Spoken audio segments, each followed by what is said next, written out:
Hello? Yeah. Yeah, how's it going? Oh yeah, for sure. Uh-huh.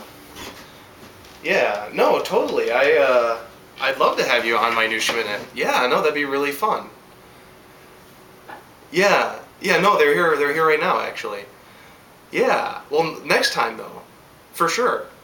Yeah, I'm excited. I think they'd get a kick out of that. All right, cool. All right. Bye. Hello, everyone. Welcome to MINUTIA MINUTE, and this is episode 8.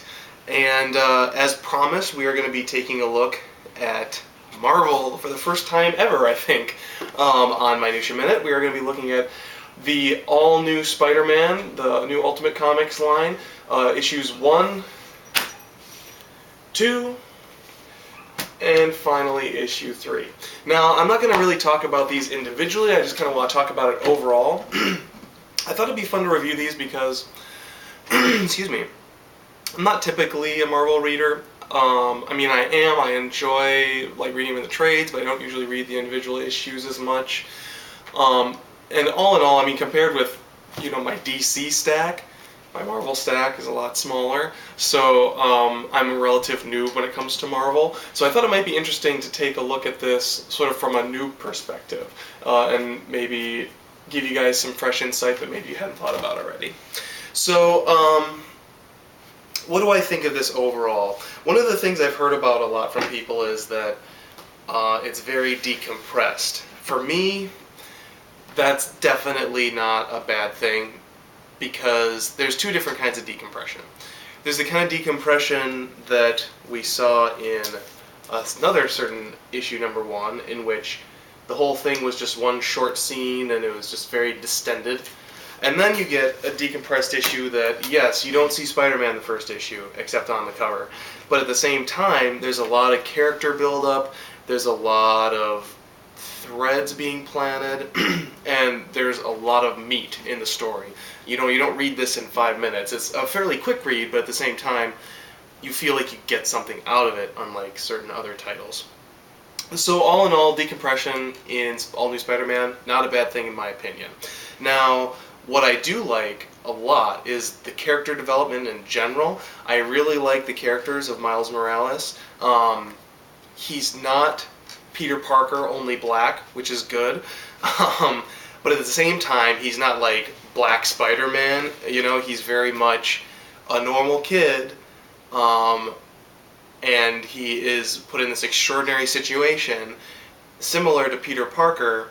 He just happens to be black, and that is a big win for this book. I was afraid it was going to be, well, I guess I shouldn't say, I mean, I knew it'd be better than what I was imagining, but there are a lot of traps that something like this could fall into.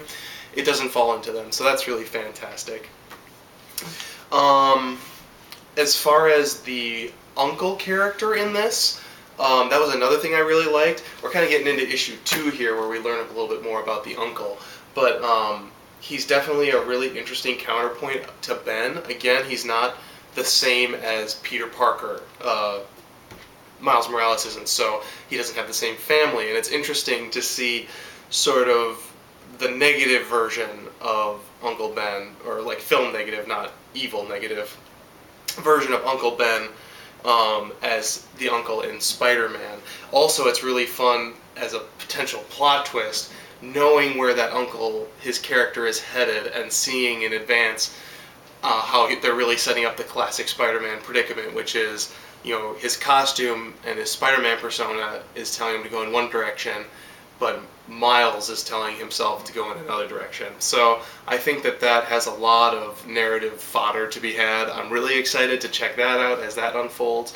I'm sure we're not going to see them waste that plot thread. So that's going to be really good. Another thing that I liked about it was the way the powers are. He has a lot of the typical spider abilities, but he also has some different spider abilities, which you can see by the very end of issue 1. He's doing some stuff that you would never expect, and issue 2, they unveil a couple other new things. Specifically, he has sort of like I think that the book describes it as like a venom sting, but it's really more like a taser kind of effect like an electrical taser. That's internal, so that's pretty cool. I like that power. The other power he has is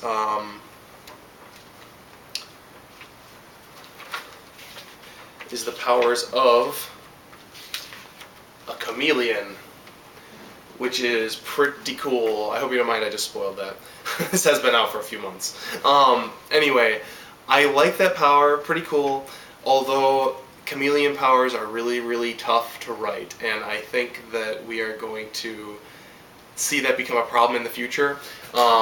It works good for bad guys, but it doesn't work great for good guys, and the reason is it's one of those powers that's a little too useful, and you really sort of have to forget that the power exists in order to put them into dangerous predicaments. Even by the time you get to I think it's issue 3, yeah, issue 3, when he's kind of using these powers a little bit, there's a moment in it where he's like, his friend, Miles' friend, is like, you gotta go save this person. He's like, but people will see me. And the guy's like, well, who cares? And Miles is like, well, you're right. But at the same time, and it's like, okay, yeah, it doesn't really matter that you see him. But at the same time, in my head, when he said, people will see me, I was like, no, they won't. You can use your chameleon powers. You know what I mean? So, and this is issue 3, and it's already kind of getting in the way of the story. So I'm interested to see where Bendis is taking this. I wonder if that power really is going to have a specific purpose, or it was just something different that he wanted to try. We'll see if it works. I'm curious to read issue 4. I'm definitely on board for this, for at least the first story arc, just to kind of check it out. I don't know if it's one I'll continue to read after that, just because I have a lot of other books I'm getting. But it is really solid, and I do recommend it, especially if you're a Spider-Man fan. Okay, so that pretty much concludes the review of Ultimate Comics All New Spider-Man, issues 1 through 3. I'm excited for issue 4. I'll talk about that when it comes out next week. Let's see. So I also did get, and I think I mentioned this in my other video, I did get Ultimate Comics X-Men issues 1 and 2. I'm not going to review these ones yet. I'm going to wait till issue 3 before I kind of make any broad statements about it. But I probably will review these, so expect that on the horizon. Without further ado, I would like to move on to our MINUTIA Morsel. So, since we're kind of doing the Spider-Man Marvel thing, I know I said I don't really collect Marvel comics, but I do have some amazing Spider-Mans, and this is, I think, the first Todd McFarlane that we have here. And I was just kind of leafing through it, kind of just looking through old comics that I had, you know, having a good time. And I found an advertisement that I wanted to share with you guys that I thought was really neat. This is something that you may know about already. It was new to me, and so I just got really excited. If you've heard this before, I'm sorry. If not, I think you'll find it's interesting. So the ad I'm looking at here is, the title is, This May Be the Chance You've Been Waiting For. And it's your, you get to order, you can order for $12.95 the official Marvel Comics tryout book. It's a book that was printed in 11 by 17 heavyweight artboard stock, and basically it's a tryout book. As the advertisement says, it's basically a partially completed book that has pages for you to color, pages for you to ink, to letter, to script, to draw, to plot, and it has how-to explanations as well. And the idea was that you could send out for this book, fill it out, and send it back to Marvel, and then you're entered into a contest. And the idea was that in addition to sort of looking for some new talent, this completed book with your completed stuff in it would be published in an Amazing Spider-Man issue, like in a giant size issue or something like that. Now, the original comic that's in here is an all-new book. It's called Personals, and it's written by Jim Shooter and illustrated by John Romita Jr., and then finished work by you, presumably. Now, this finished comic book was never actually published, but they did have some winners. This is a contest that went on for a long time. I think it started in 1983, and winners weren't announced until like the late 80s. I mean, you know, this book came out in, 1988, and it's being advertised in here, if that gives you any indication. But among the winners, this is the really cool part. The penciler was none other than Ultimate Spider-Man penciler Mark Bagley. When I heard that, I was really, really floored. I was researching this advertisement online, and when I found out that he had won it, that was just too good to pass up. I had to tell you guys about that. Really exciting. On a lesser note, Doug Hazelwood was the winner for the inker. Doug Hazelwood is probably best known for his work on Adventures of Adventures of Superman.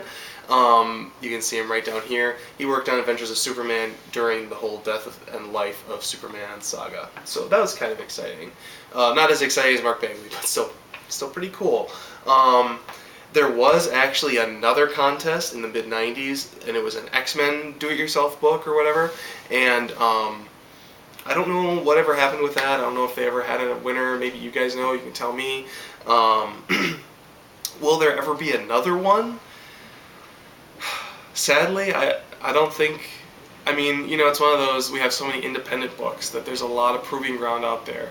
You know, in a way, Image Comics really is a Marvel tryout book publishing company, you know, because there's just so much talent that they can really harness up, and then the big two can pick from, you know, the crop that people like Image have produced for them. So probably won't ever be another tryout book, but it's a book that I really, really want to get. I saw it advertised in there, and I'm working on getting a copy. We'll see if I get one. You guys will be the first one to know if I do.